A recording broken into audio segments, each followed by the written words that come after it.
Hello folks, I hope you're ready to go. I'm going to put a little bit of burnt sienna and orange. I've mixed a little burnt sienna and orange here together, and I'm going to run a few little trunks up. Actually, it's a tiny bit dark, so I'm going to go to a little bit of that pink that we use up here in the top sky.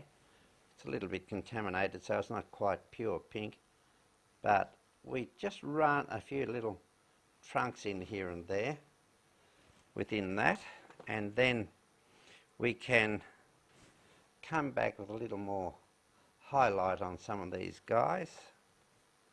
Incidentally, yellow green and burnt sienna is a wonderful highlighting colour. It's an excellent colour. It's a little bit of it there. It's not too bright, and it's not too... Burnt sienna by itself is too dull, too dark and dullish, but mixed with a little bit of yellow green comes up like $1 million. Alright, I'm going to put a trunk up here. Before we do that though, I think it would be a great idea if we put in a little bit of grass. So we'll run in a little bit of grass around the side here.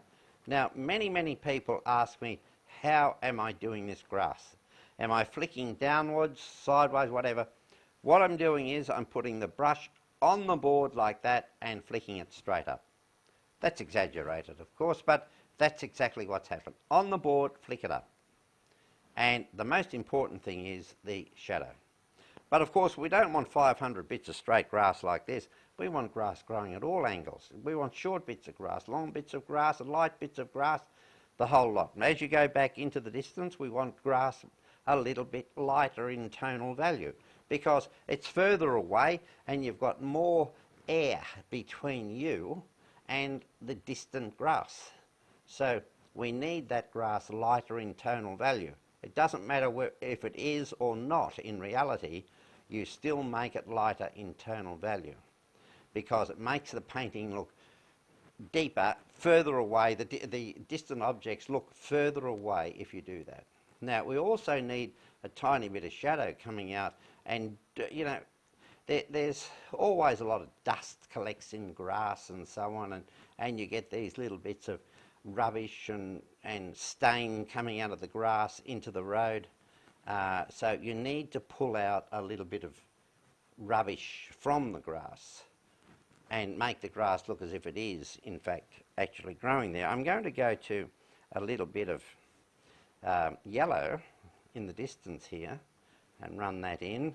Because the brush is so dirty, it's not coming out a nice clean yellow, so I've washed the brush and squeezed the terps out of it, and I'm going now. That's a much clearer clean yellow. As you go into the distance, get a lighter coloured grass, and also you should get the grass much shorter in the distance. Very important. You can have it quite long here and dark, but as you go into the distance, get it shorter. And I'm changing to a lighter colour. I'm going to yellow green here now, and you could wash the brush and you could go to a little bit of dried sort of grass, a little bit of this burnt sienna looking sort of grass. You could go to a little bit of yellow ochre. You can get a whole combination of shades, etc. in here. But that bit of shadow, terribly important. And it doesn't matter if you exaggerate the bit of shadow. You can actually have, and I've done this in many paintings, you can have a little bit of grass growing in the track if you want to. Doesn't matter, just smudge that away gently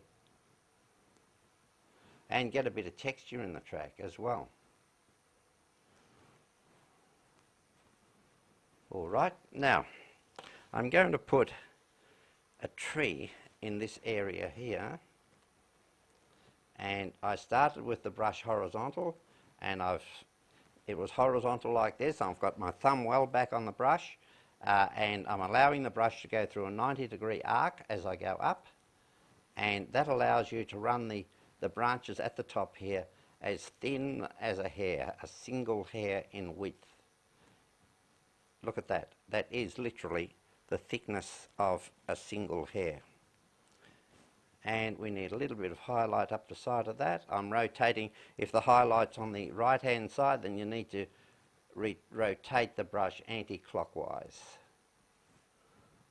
Little lump there which may interfere with the foliage that we're going to put on. The foliage I'm going to put on is a really dark foliage. We don't need much of it. Just a little bit down this tree here. If you make it the same colour as a guy in the background, then it just simply is not going to show up. Leave a little bit of a space there, and I'm going to highlight it with a little bit of this browny burnt sienna and orange mixture.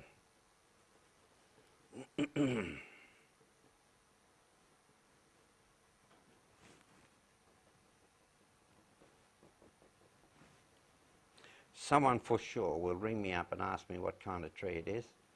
Well,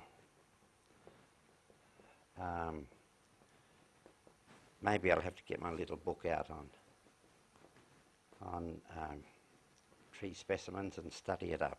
But well, I guess it could be a gum tree, couldn't it? With the highlight on the right hand side, we need to run this little bit of shadow away here. Just neaten up that shadow a little bit.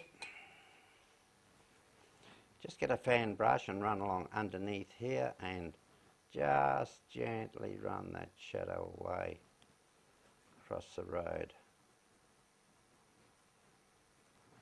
That's about all we need, and I'm going to put a little house way in the distance here.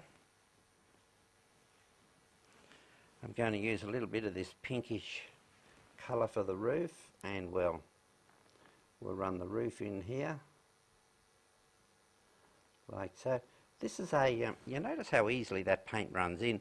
This is only a very cheap little nylon brush, Taklon brush. It's only nylon, but they're almost as good as a sable, these brushes now. They've come an awful long way with the development of these brushes, and they are truly quite a pleasure to work with. I used to use sable brushes for years and years, and they certainly were very nice to paint with, but this is on a par with those brushes, and I suggest that everyone get one for their collection of brushes. They're very cheap, a couple of dollars, and you got yourself a nice little brush. The great advantage of it is that it goes to a chisel end, and it's very easy to get nice thin lines with it.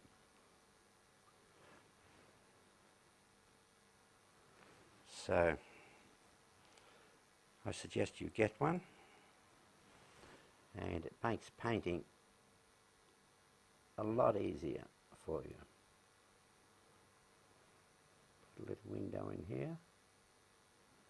This one's a bit long for the window, but that'll do us, and we'll just run this away here and turn that doorway that's a little bit too low. We'll turn him into shadow underneath, and that is certainly easy to put in. Now we could run a windmill in here, and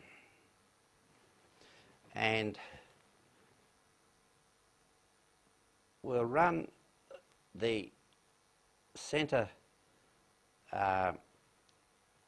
the centre leg up first, and then we'll run the side leg. Always start at the top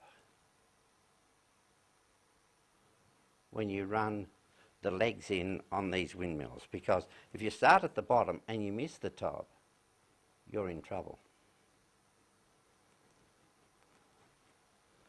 Now, there are many ways in which you can put these windmills in, but one way that I strongly recommend to students in my workshops is that they put a sort of just scratch an oval shape in here, just a rough oval shape, and these blades all go towards the axle in the centre. So we'll run the the tail away here, and you're going to have the tail on here, of course, and the blades will all come towards the centre of the windmill, like so.